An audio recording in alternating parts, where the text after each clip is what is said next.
Hello everyone, welcome back to my video. In this video, we will cover part 2 of methods in Java. Please make sure to watch my previous video, which is part 1 for methods in Java. I am Dr. Hang Ding from Indiana University South Bend. This video will cover the last 4 sections related to methods in Java, from section 5 to section 8. Section 5 is about argument passing, which covers the concepts including pass by value and argument promotion. Section 6 is method overloading and method signature. Section 7 is about scope of variables. And the last section is a case study, which is about secure random number generation. Let's first review the concepts we have learned about defining and calling methods. You can define many methods in the same class in Java. For example, besides the main method in class example, you can define methods maxint. A method definition or method declaration consists of the method header and the method body. The method header starts with modifiers such as public and static, then the return type, then the method name followed by the list of formal parameters in parentheses. Each parameter has a type and a name. The method body includes statements that perform the task of the method, but these statements won't execute until the method is called or invoked. The caller can be a method within the same class or a method in a different class if the called method is a public method like this one. A method call from a caller in the same class starts with the method name of the called method by itself. In a method call, you also have to provide actual arguments, which are values passed on to the formal parameters of the called method. The argument passing mechanism in Java is passed by value because the value of the argument is passed to the parameter. If the argument is a variable rather than a literal value, only the value of the variable is passed to the parameter. The address of the variable in memory is not passed to the method. Therefore, the variable in the argument is unchanged by the called method, even if the corresponding parameter is changed. For example, consider the method increment, which takes one int parameter n and increases n by 1. So the parameter is modified by the method. The method increment also displays the new value of n inside the method. The method main calls the increment method, passing main's local variable n as the argument. Variable n is declared and initialized to value 1 inside method main before the call to method increment. So before the call, variable n is 1, as showed in the output of this program. When the method call executes, the value 1 of variable n is passed to parameter n, and parameter n is increased by 1. So the value of n inside the method increment is 2. But after the call, the value of the variable n in the method main is still 1. This also demonstrates that the parameter n and the actual argument n are independent of each other, even though they have the same name. Recall that an argument in a method call is expected to match the type of its corresponding parameter, but in many cases, Java allows you to pass an argument of a different type than its corresponding parameter by using argument promotion. Argument promotion or method invocation conversion means implicitly converting an argument of value, if possible, to the types of its corresponding parameter. For example, we can call methods sqrt of the math class with an int argument, even though a double argument is expected, because the sqrt method receives only one double parameter. In this call, the int argument 4 is converted to double before passing to the parameter of sqrt. However, not all conversions are allowed in an argument promotion. For example, passing a double argument to an int parameter is not allowed. Such conversions may lead to complication errors if Java's promotion rules are not satisfied. The promotion rules specify which conversions are allowed in promotion. That is, which one can be performed without losing data. A compilation error occurs if an argument type cannot be converted to the type of the parameter by promotion rules. For primitive types, only widening primitive conversions are allowed in promotion. Recall from my lecture about Java basics that widening primitive conversions are converting a value to the value of a type with a larger range for numeric types. But it also includes conversion from type char to numeric types. In particular, there are 19 specific widening primitive conversions from byte to short or int or long or float or double, and from short to int or long or float or double, and from char to int to long or float or double, and from int to long or float or double, and from long to float or double, and from float to double. Since double has the highest range, you cannot convert from double to any primitive type. Also, you can only convert from type char and cannot convert from any numeric type to type char in argument promotion.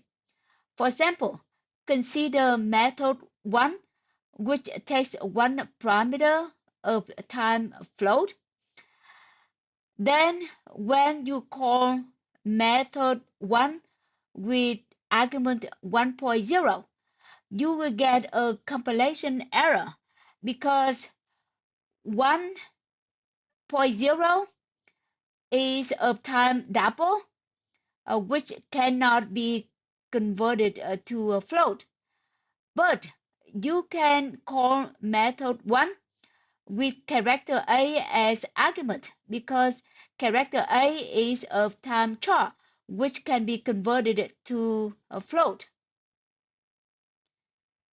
Now consider method 2, which takes one parameter of time char.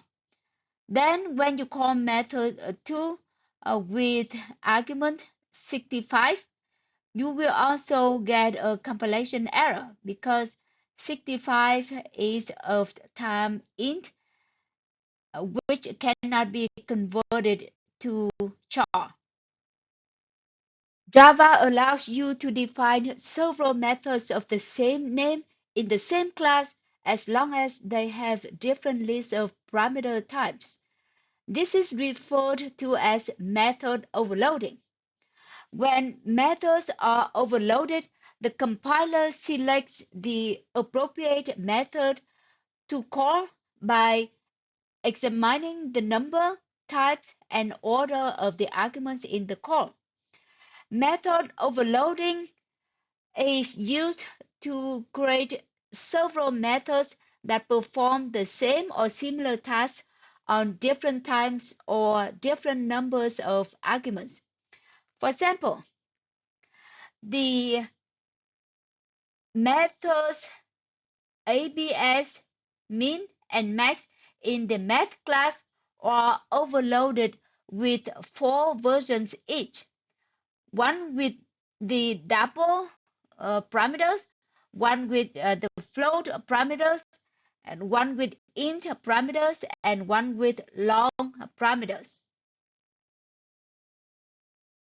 You can also overload methods in your own class. As an example, consider the program with the single class named overloading, which has 3 methods of the same name max besides method main. The first method max takes 2 double parameters. The second one takes 1 int parameter and 1 double parameter. And the last one takes 3 double parameters. Method main simply makes 2 methods calls to the methods max.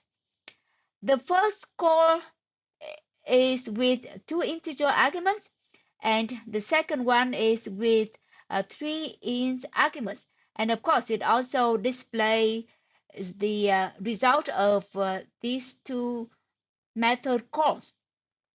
Note that none of the definitions of the methods max in this class exactly match these 2 methods call to max. To know which max methods are actually get called, we run the program. This output shows that the method max with an int parameter and a double parameter got invoked by the method call with 2 integers 2 and 4 in the arguments. This method calls has 2 arguments, so the compiler looks for definition of method max with 2 parameters. But there are 2 options here, and the compiler picks the one that requires the least number of argument promotion. The first option, which has 2 double parameters, requires converting both arguments 2 and 4 to double. The second option, which requires converting only the second argument from int to double. So of course it picks the second one. For the method call with 3 int arguments, the compiler selects the definition of method max with 3 double arguments because it's the only one matching the number of arguments in the method call. Internally, the compiler distinguishes methods in the same class by their signatures. Method signatures is the combination of the method name and the parameter list, but excluding parameter names. For example, the signature of the method max with parameters x and y of times double is max double comma double. The signature of the method max with an int parameter x followed by a double parameter y is max, then int comma double. Methods in the same class must have different signatures. So for overloaded methods, that is, methods of the same name in the same class, the parameter lists are used to determine whether the methods are unique in that class. The parameter lists are distinguished based on the number of the parameter, the type of its parameters, and the order of the parameters. For example, the list of int and then double is different from the list of double then int. Therefore, overloaded methods need not have the same number of parameters. Also, because method signature doesn't include return times of the methods, so overloaded methods are not distinguished by their return times. This means that defining overloaded methods with identical parameter lists is a compilation error regardless of whether the return types are different or not. As another example and practice, let's consider these three methods. They all have the same name, sum. So you need to tell me if any of these any two of these three methods can be defined in the same class or not. Okay, so I like you to think about it and give me the answer yes or no. And after you get your answer, then you can come back and continue to watch this video to see the answer. All right. So now let's review the answer to this question. Can any two of the following methods be defined in the same class? And the answer is no. And why is that? That is because they all have the same signature. They have the same name and also the list of parameter. So note that here it doesn't matter whether they have different return times or not. Right? It's only the signatures are used to distinguish the methods in the same class. This is another example or practice. In this example, we have three methods. All of them also have the same name, sum. And the question is, can any two of these three methods be defined in the same class? So I like you to think about the answer, and I will give you 10 seconds to think about it, and then you can go back to check the correct answer. So 10 seconds starts.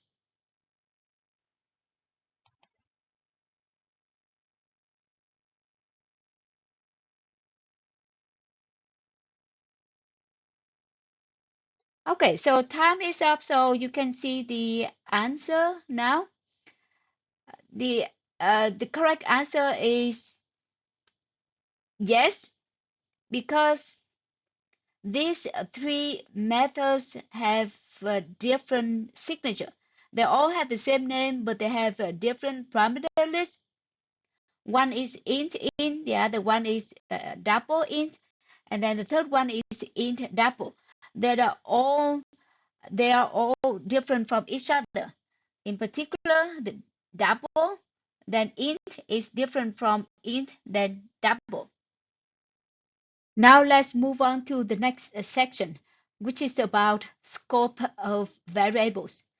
The scope of a variable is the part of the program that can refer to the variable.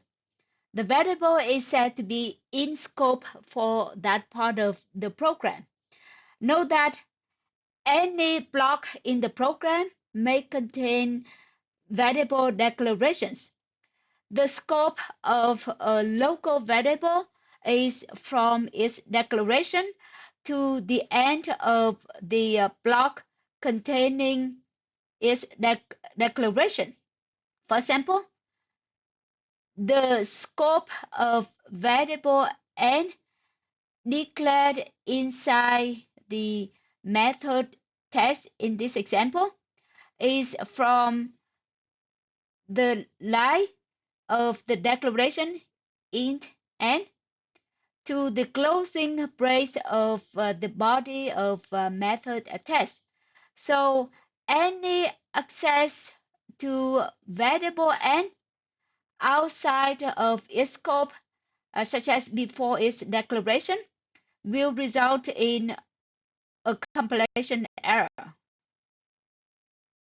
For a local variable that is declared in the header of a for statement, its scope is the body of the for statement and other expression in the header.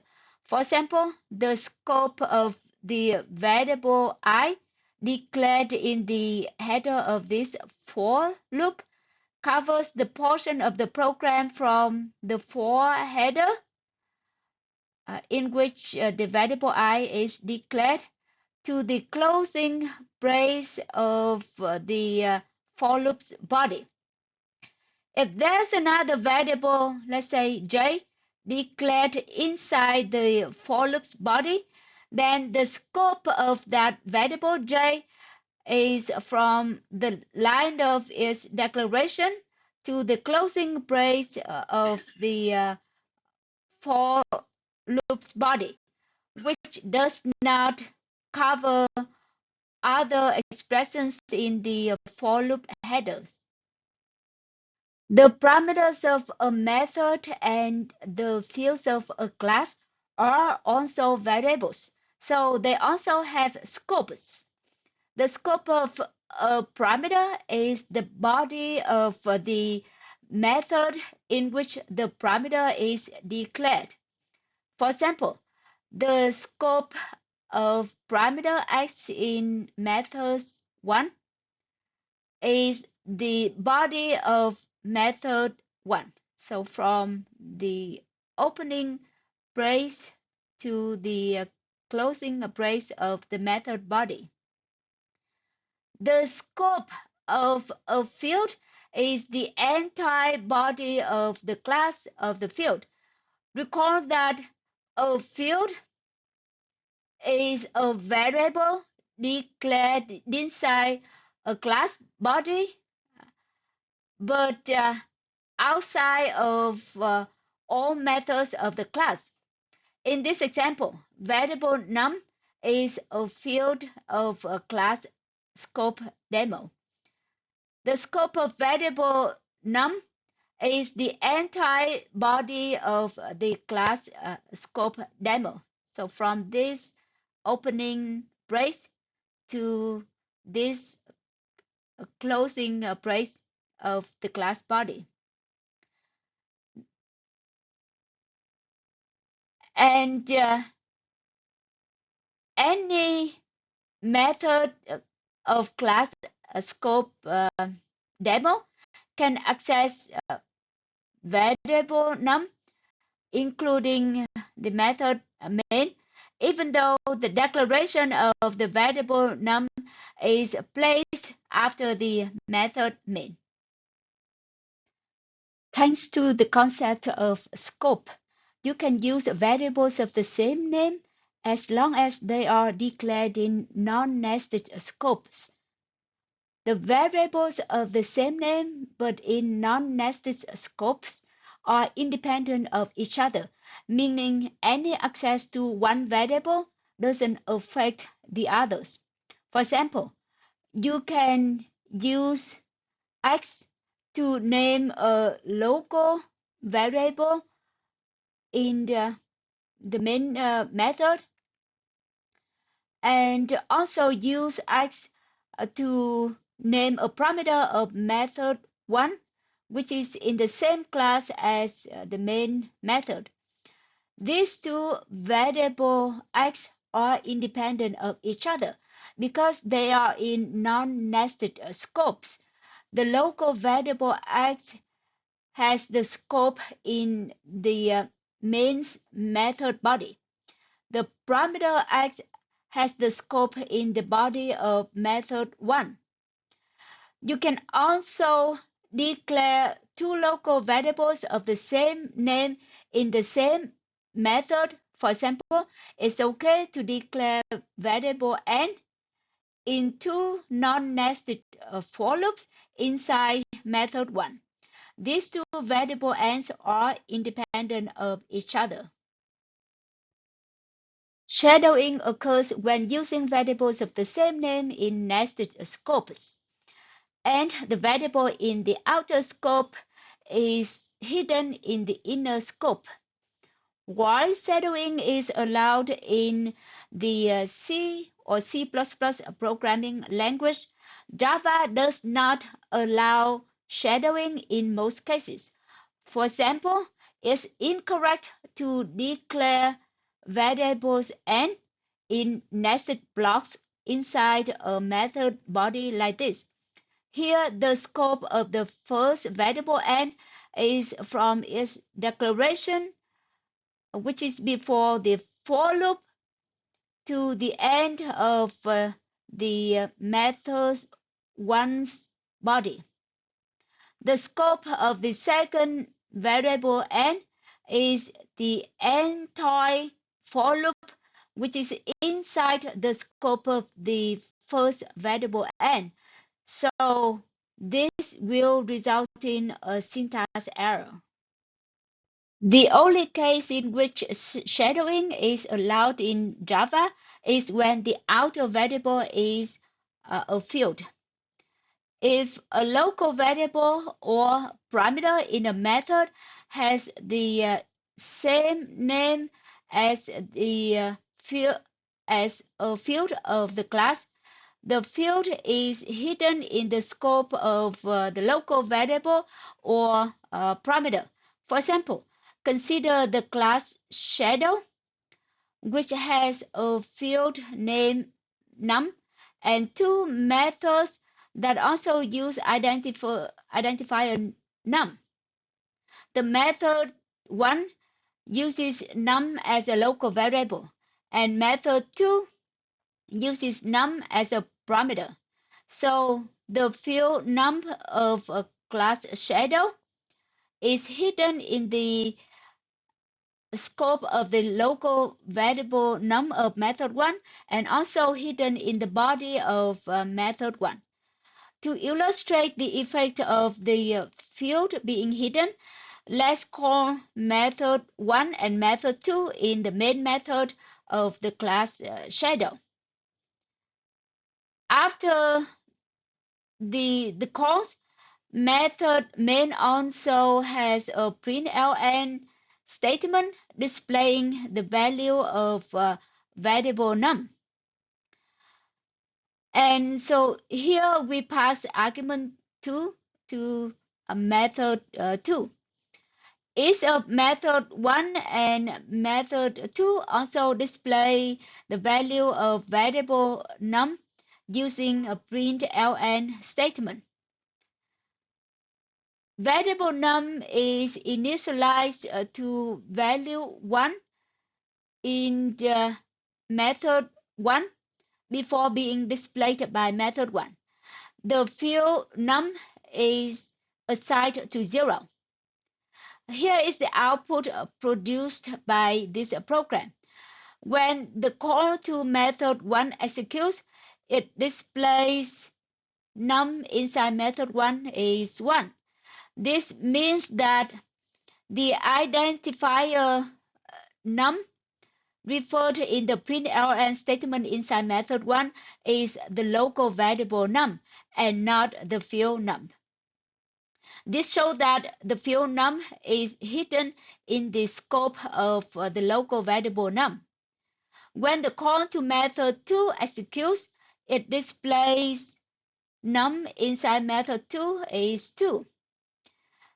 This value 2 is the argument which is passed to the parameter num of method 2. This shows that the identifier num referred in the println statement in method 2 is the parameter num. So the field num is hidden here. The field num can be accessed inside method 2 if there's no local variable and parameter of the same num in method 2. The field num is accessible in any methods inside a class shadow. In method main, where there's no local variable or parameter named num, the field num is not hidden. As you can see, it is displayed by the println statement in method main.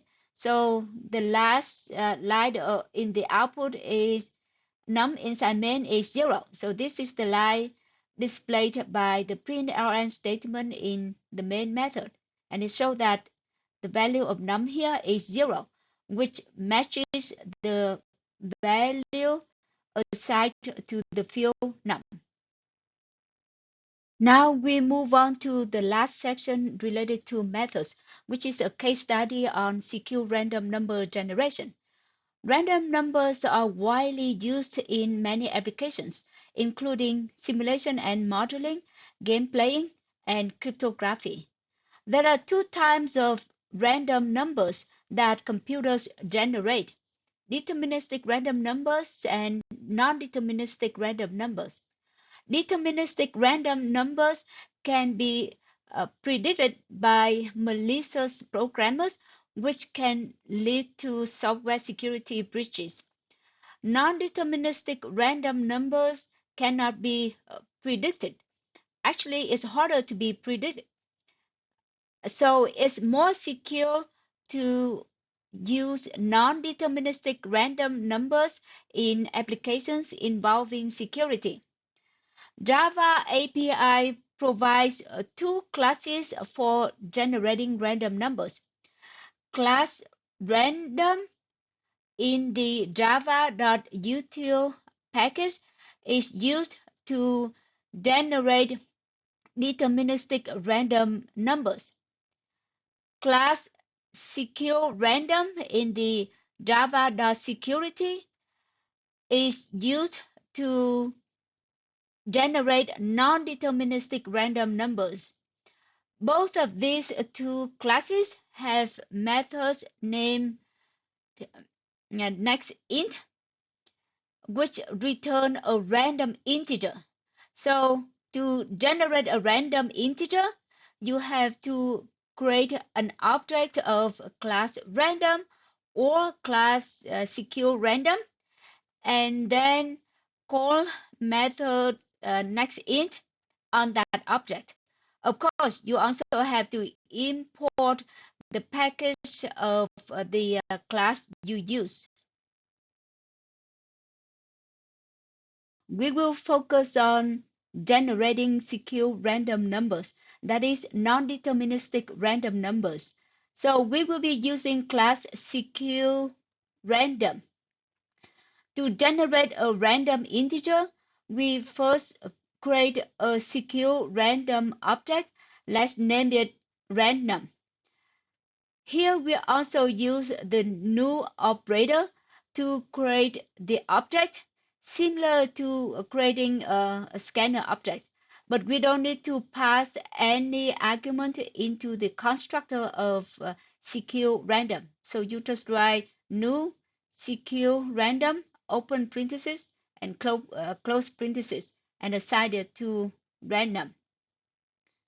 After creating the random object, we can call method nextInt on random.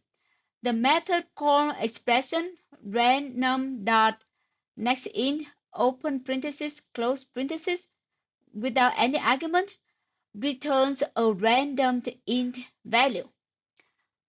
All 2 to the 32 possible int values are produced by the call to nextInt without arguments with approximately equal probability.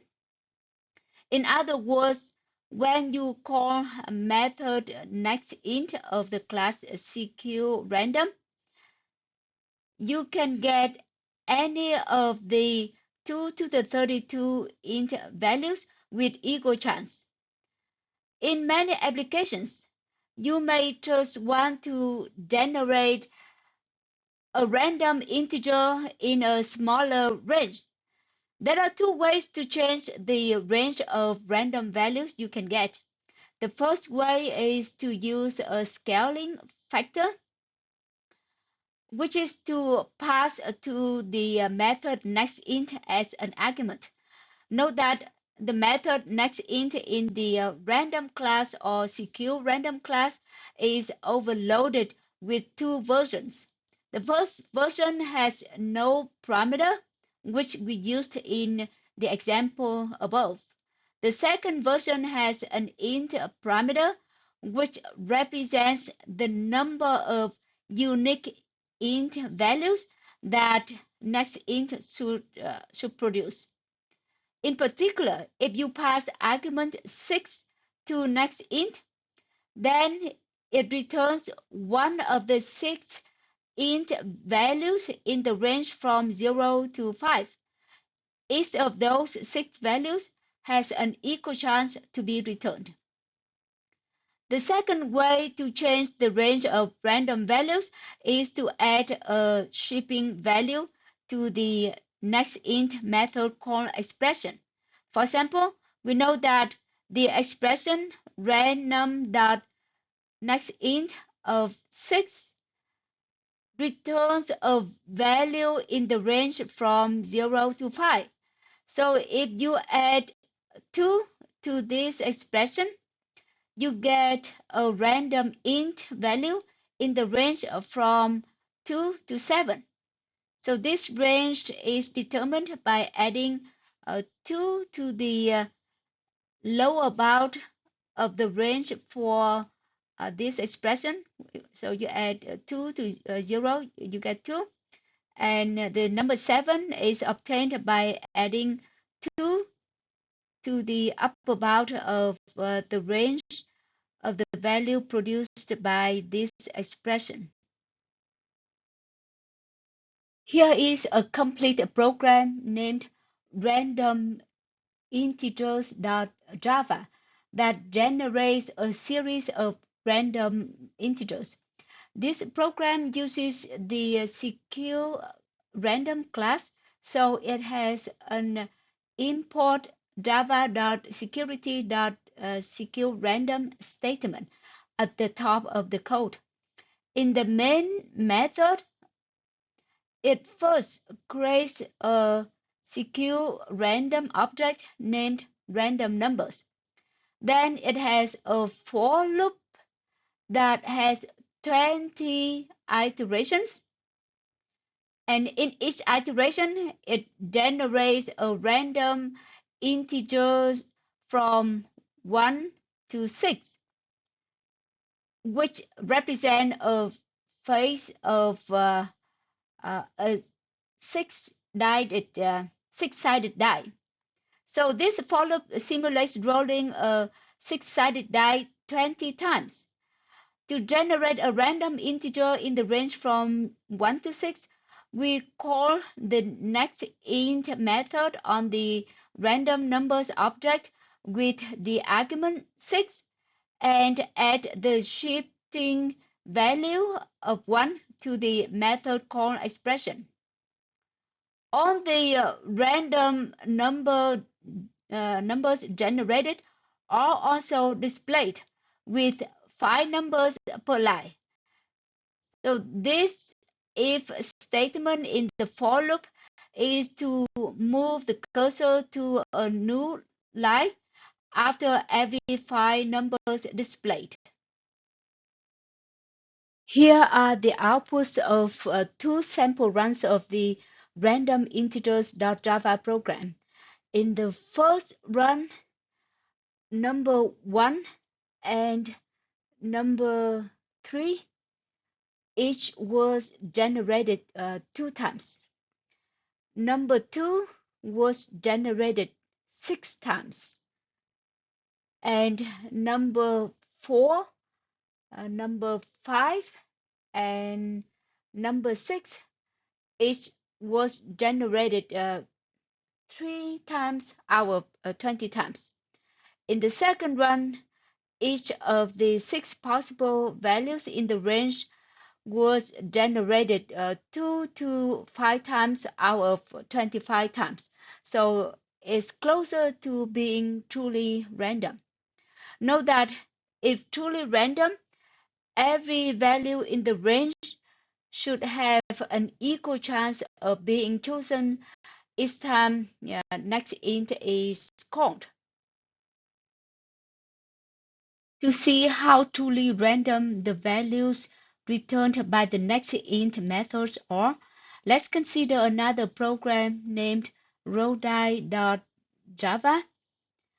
that generates a very large sequence of random integers in the range from 1 to 6.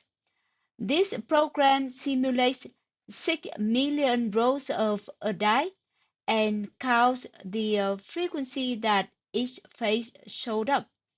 The frequency of each phase is stored in the 6 variables named frequency 1 through frequency 6. All of them are initialized to value 0 before generating any random integer. To generate random integer, this program also creates a secure random object named random numbers. Then in the body of a for loop of 6 million iterations, it calls the nextInt method on the random numbers object with argument 6 and adds the shifting value of 1 to the method call. The random integer generated is stored in the variable phase.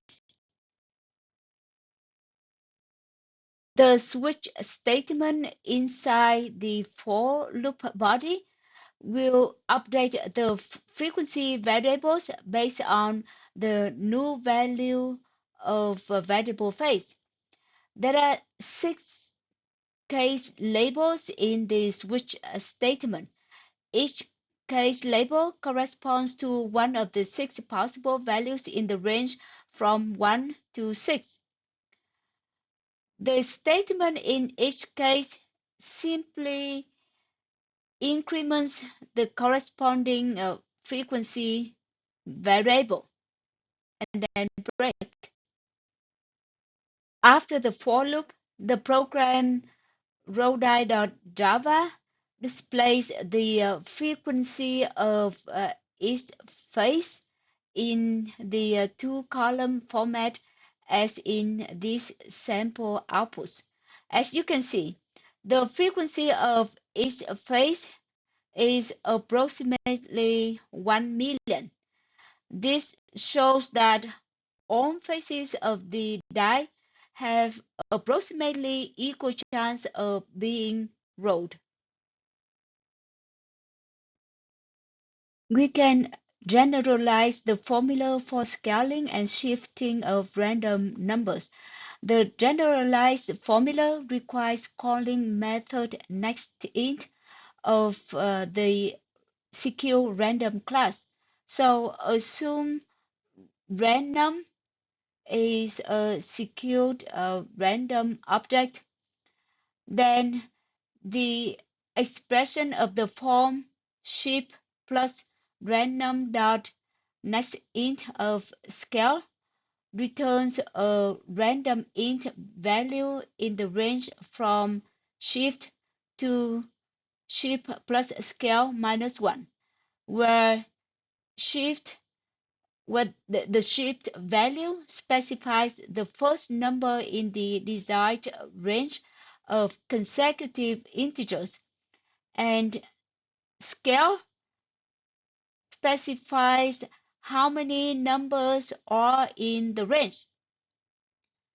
So there are exactly scale values in this range. We can also generalize this formula further to generate random integers from a non-consecutive range by multiplying number d with random dot next int of scale.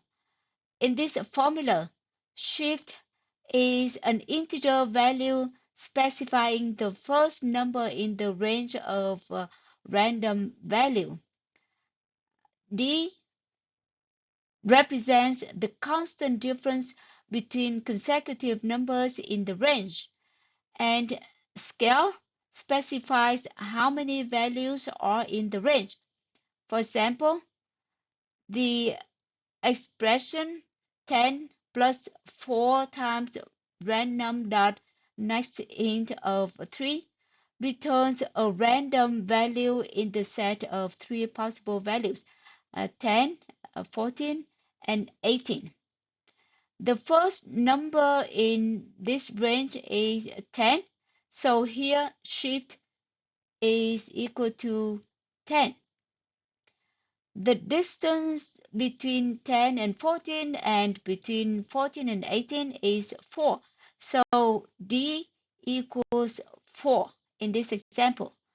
And there are three values in the range. So scale is 3 in this example. Here are more examples or practice with generating random integers. For these examples, we also assume that a random has been declared as a secure random object. And so first, I like you to write a Java statement that outputs a non-deterministic random integer in the range from 10 to 99. So you just need to write a println statement, and in the argument of the println, you need to write the expression that returns a random integer in the range from 10 to 99.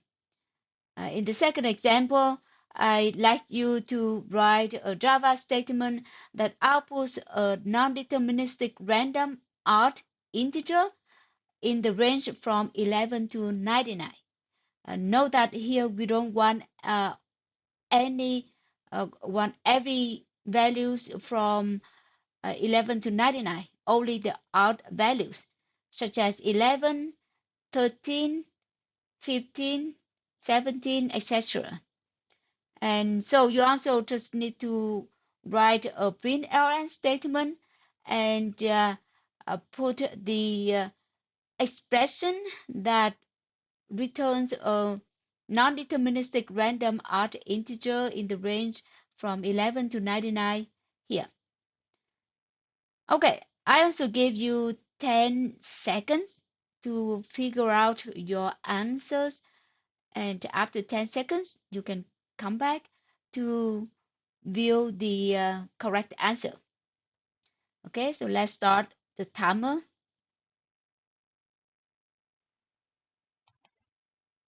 Okay, so it's counting down. The timer is counting down.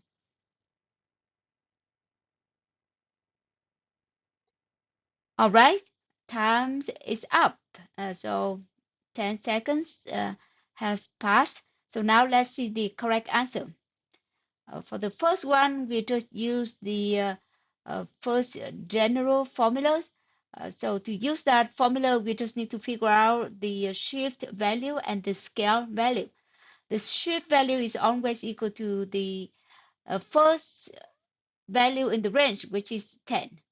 And the scale values equal to the number of values in the range.